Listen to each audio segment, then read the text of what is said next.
Brain rule number 9, sensory integration. Stimulate more of the senses. Watch this experiment. It's called the McGurk effect.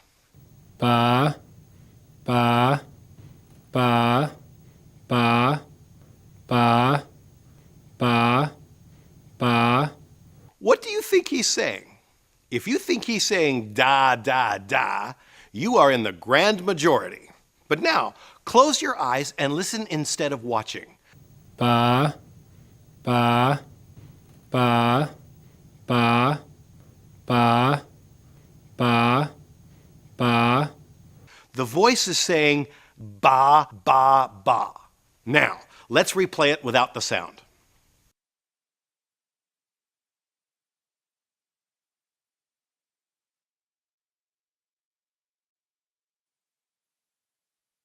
Yes, it's true. His lips are saying ga, ga, ga. So how is it that when the lips are saying ga, ga, ga, and the sound says ba, ba, ba, that our brains read da, da, da? The McGurk effect. It's an example of an auditory illusion. It's a great way to show that the accurate perception of information can involve the participation of more than one sensory system, in this case, vision with sound. We call it multimodal perception. The McGurk effect, it's a terrific example of the fact that the senses did not evolve in isolation from each other, but actually work together to help us perceive our world. When multiple senses are stimulated simultaneously, the brain begins to experience an information-rich learning experience and laps it up like ice cream. It encodes more information per unit time, and it remembers that information better too.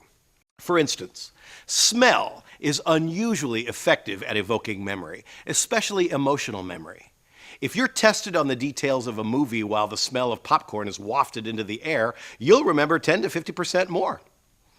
The perfect business example involves Starbucks. When I used to walk into Starbucks, the first thing I smelled was coffee.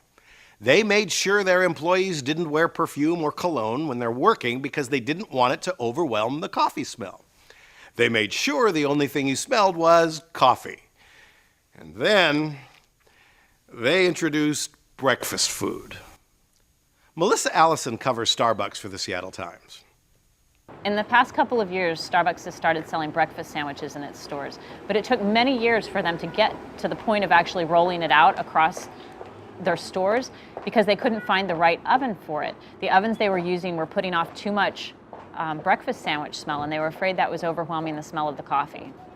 In 2007, Howard Schultz, the chairman of the company, wrote a memo to his top executives saying that he was concerned that many things had changed in their stores, including the aroma.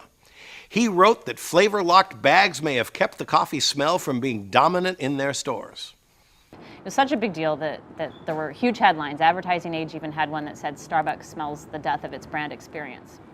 Even though Starbucks has branched out into other areas, they have always said that coffee is their main business. As long as that's the case, they're going to have to take pains to make sure the smell of coffee is in their stores.